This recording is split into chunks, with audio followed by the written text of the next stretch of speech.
Damos as boas-vindas a você que nos sintoniza pela TV Mundo Maior. Estamos iniciando mais um Repensar e hoje nós temos a alegria de receber Roseli Berenguel.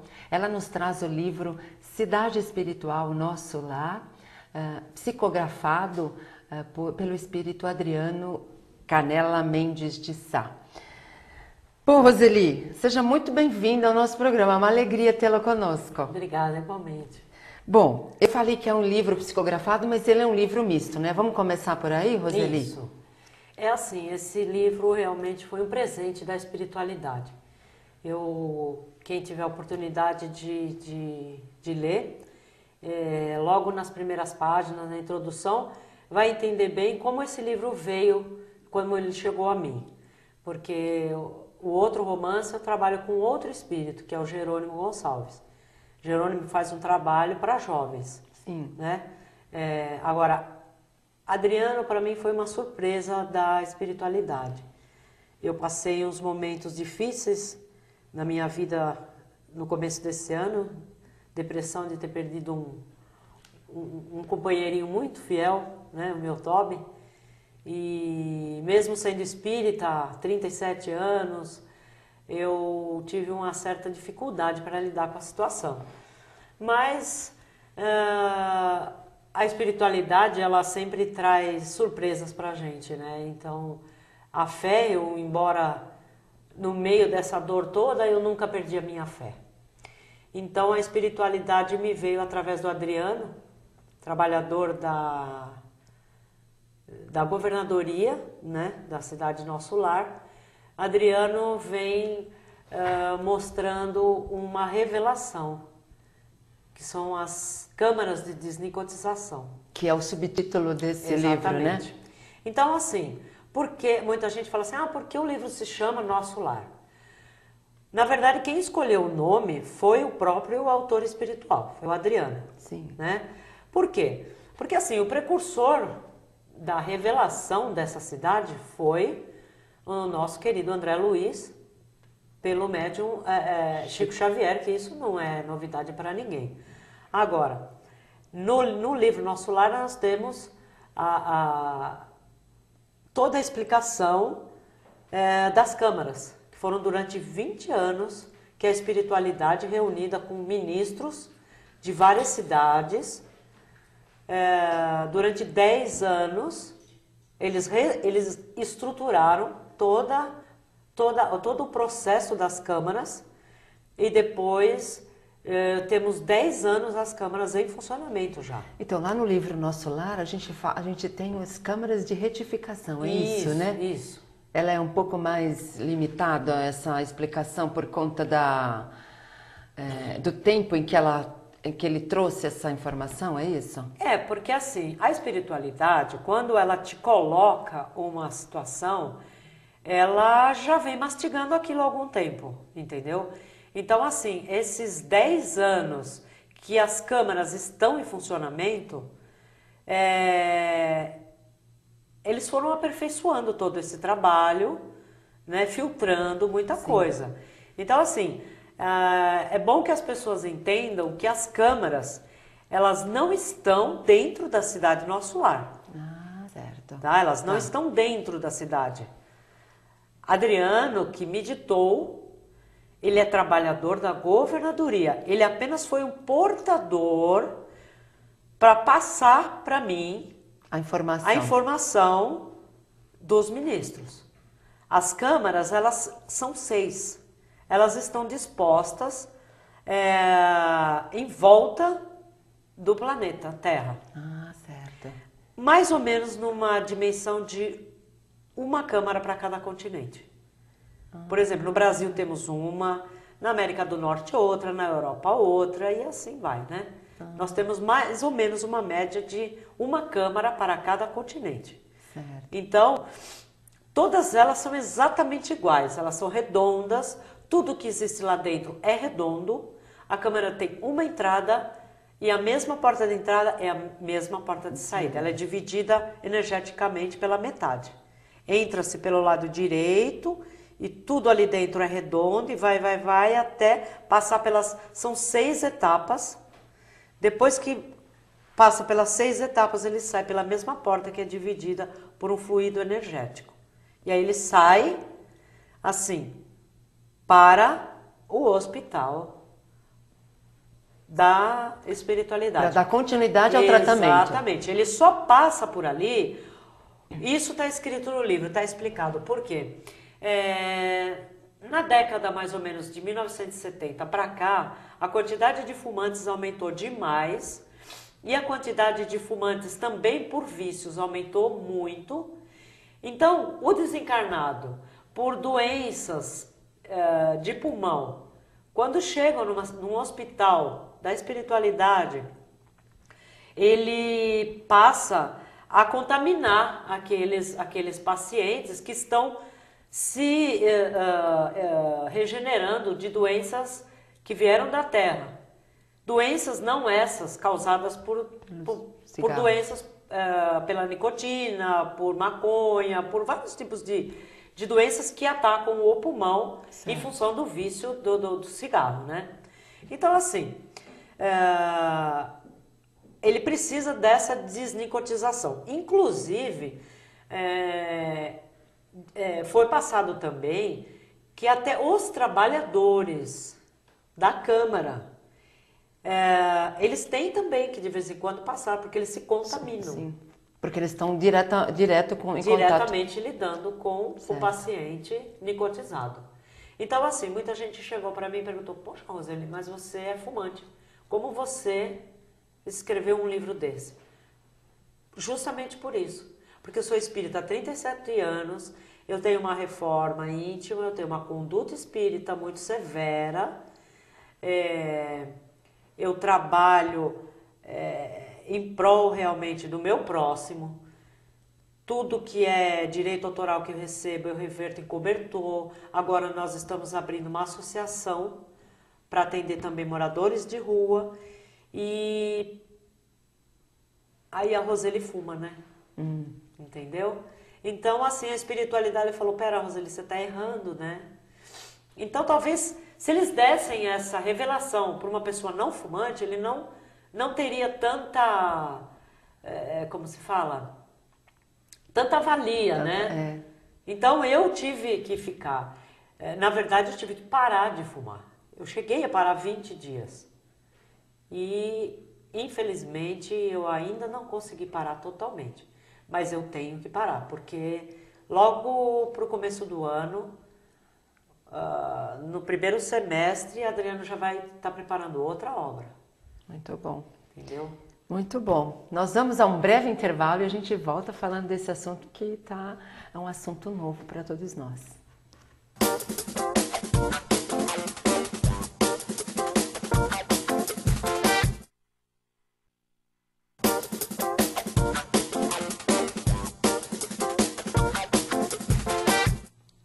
Estamos de volta com o Repensar. Hoje nós estamos com Roseli Berenguel. Estamos conversando sobre o livro Cidade Espiritual, Nosso Lar. Psicografia de Adriano Canela Mendes de Sá. Bom, Roseli, a gente já falou que é uma misto, né, de você e o espírito Adriano, né? Isso. Agora, vamos falar um pouquinho por que desse livro, né? O que aconteceu, em primeiro lugar, assim, para chegar ao livro? O livro foi assim, foi uma ligação telefônica informal que eu fiz para a própria editora, e conversando com ela eu falei que eu estava com um livro assim assado, que o espírito estava me passando algumas informações, e a gente conversou por uma meia hora, e quando eu comecei a passar do que se tratava o livro, o pessoal da editora ficou assim: poxa, mas é muito importante esse livro, né? Isso. Eu falei: o mais importante é que eu tenho tempo. O espírito me determinou apenas 2 semanas e meia para me escrever. Eu só tenho 2 semanas e meia. Então, eu tive que correr contra o tempo. Certo. Quando eu desliguei o telefone, em seguida ele já me ditou o índice do livro. Aí eu já tinha o livro praticamente na mão, né? Eu tinha ele já, sabia já o que ia do começo ao fim. Certo. O que ia ser por minha conta, o que ia ser ditado, o que teria que ser pesquisado. Então, aí eu comecei. E aí minha vida durante 2 semanas e meia Foi uma loucura. foi uma maratona, sabe? Eu não tinha tempo para... Eu não tinha horário. Eu me desliguei totalmente do mundo lá fora. Certo. Eu não saí de casa durante 2 semanas e meia. A minha mãe, ela simplesmente fazia comida e deixava ali. E eu falava, nem precisa me chamar para nada. Então, 3 horas, 4 horas da manhã para mim era a hora e ali eu sentava. Aí quando o olho não aguentava, eu dava uma cochiladinha 2, 3 horas, voltava e continuava. E aí depois a minha sala no finalmente virou assim um...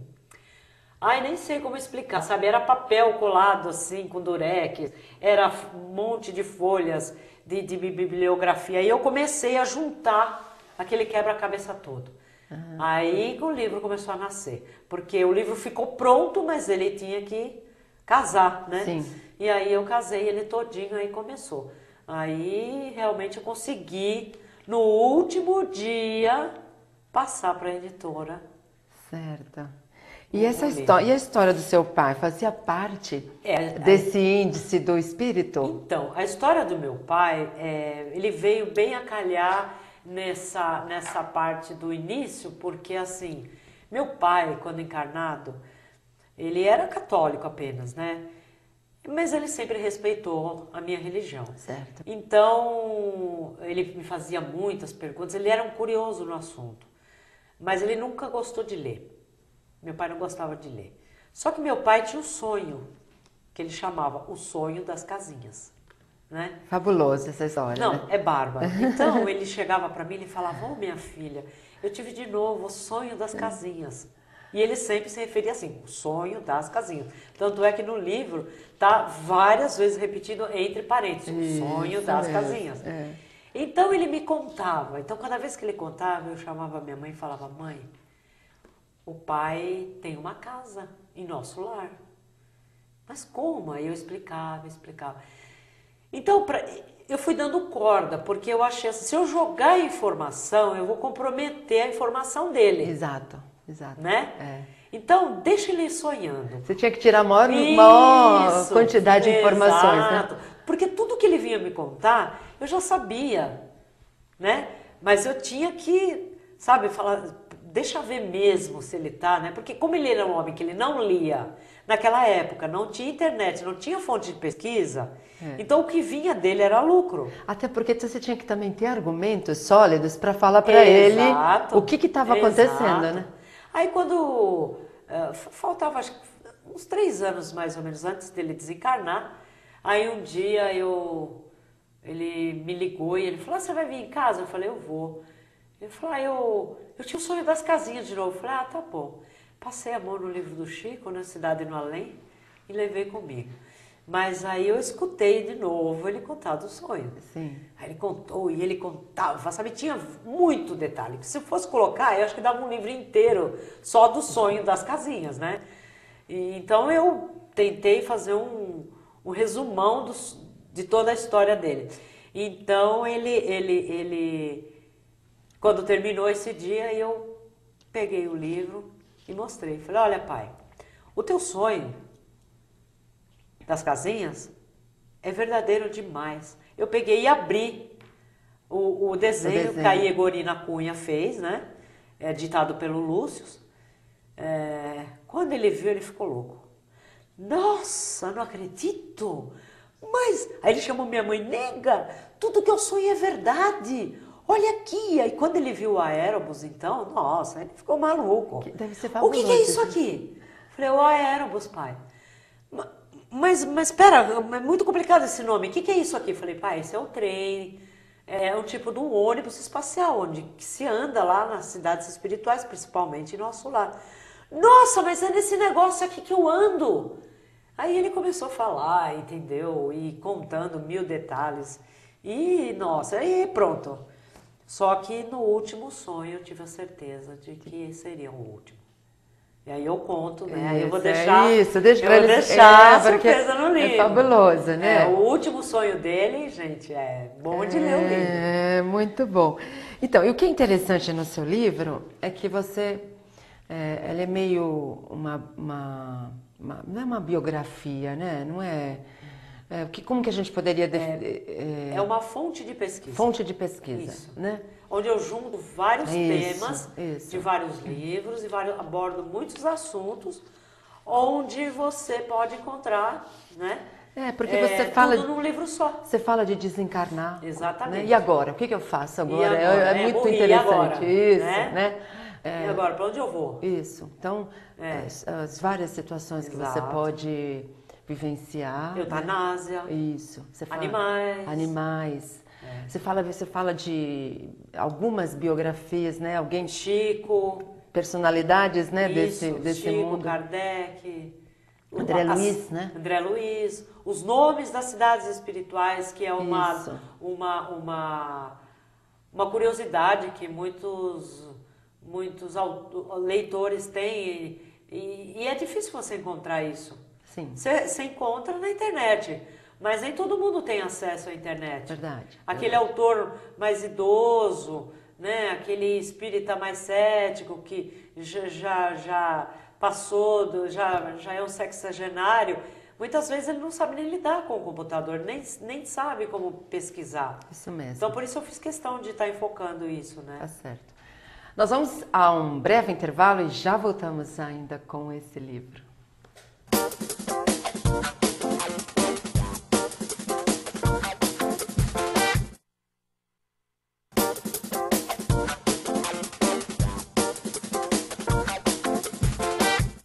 Estamos de volta com o Repensar. Hoje nós estamos comentando o livro Cidade Espiritual Nosso Lar.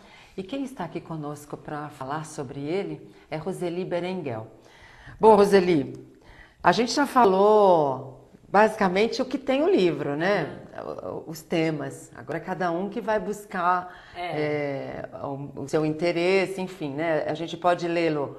É interessante que uma coisa que eu achei boa também, assim... Você pode ler o livro do começo ao fim, mas se você tiver interesse em algum especial, você pode ir primeiro naquele especial. Pode, né? Às vezes uma pesquisa que você precisa fazer, sim, que é o que você falou, ele tem biografia de algumas personalidades, ele tem os bibliografia. Isso. Ele tem os livros de Chico, né? Que é interessante. Quero saber quais são os livros. Isso. Enfim, né? Então, você pode consultá-lo da forma que melhor lhe convier, né? Isso. E pode lê-lo do começo ao fim. Também. Né?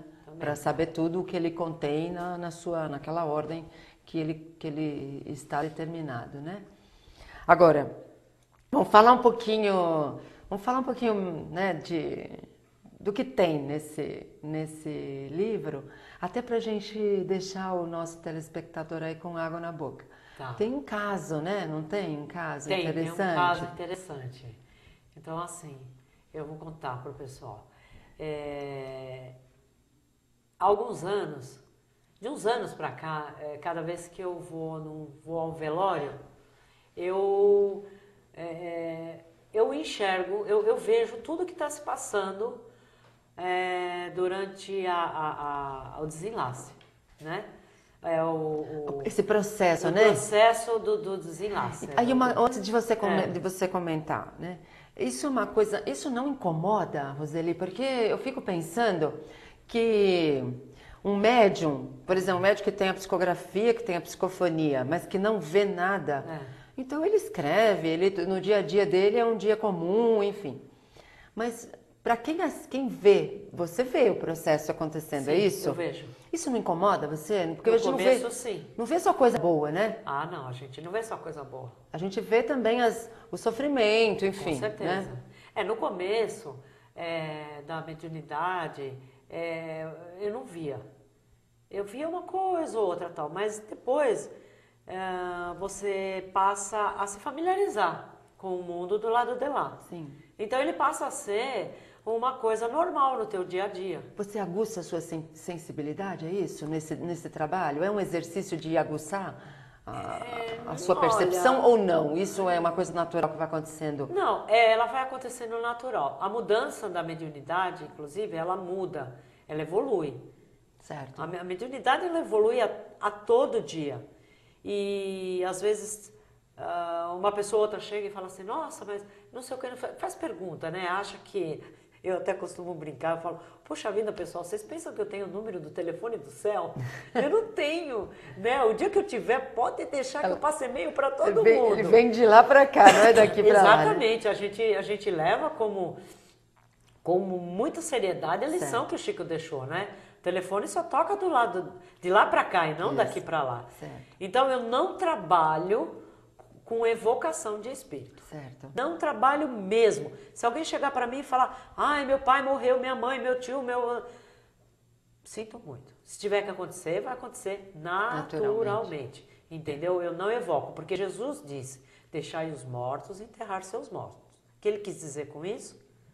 Que nós não devemos mexer com a espiritualidade. Se eles tiverem a permissão, se eles estiverem prontos para a comunicação, esse canal vai se estabelecer. Até a gente, né, Roseli? Naturalmente. Para receber, a gente também tem que estar pronto, né? Exatamente. Esse trabalho que eu te falei, que a gente faz em Recife, eu trabalho com uma outra médium, ela fica bem na parte da psicografia.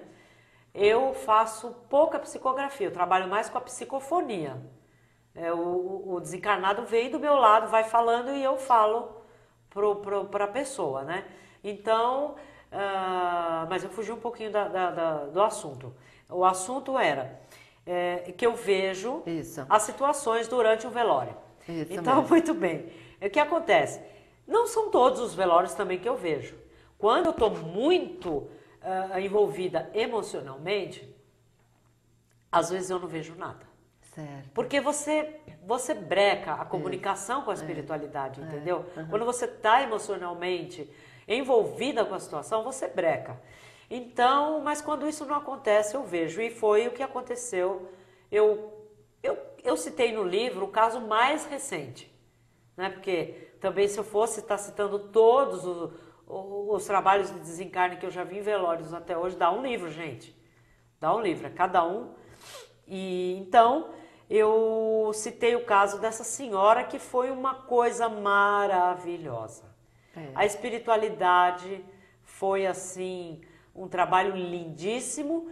Ela era espírita também, né? Então ela teve uma assistência muito bonita.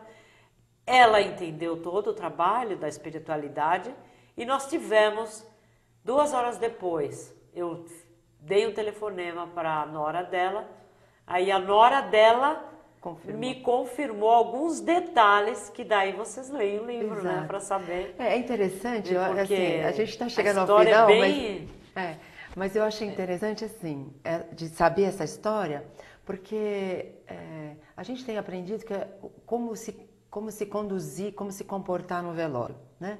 O respeito, né? A tranquilidade. Mas agora também tem mais um item. Observar. Exatamente. Com um pouco mais, né? Não de curiosidade, mas com um pouco mais de sintonia. Exatamente, como desencarnado. Isso. Para você, se possível, colaborar. Exatamente. Nesse processo. Porque até a feição do desencarnado, a cor da pele...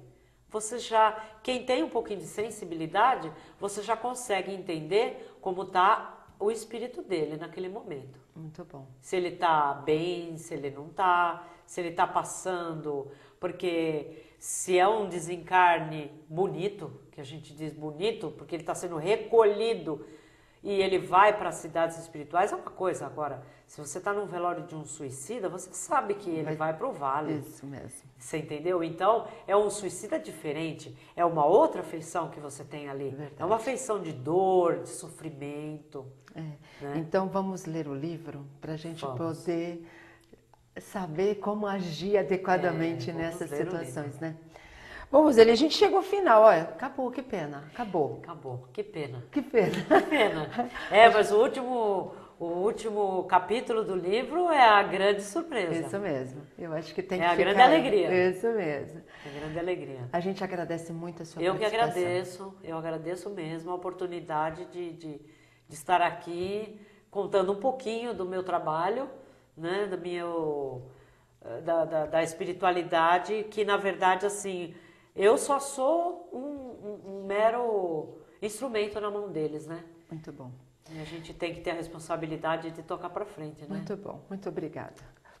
Se você quer adquirir essa obra, entre em contato com a editora Mundo Maior pelo site www.mundomaior.com.br. E se você quiser nos sugerir algum tema, algum livro, enfim, você pode escrever repensar@tvmundomaior.com.br. Te aguardo no próximo programa. Até lá!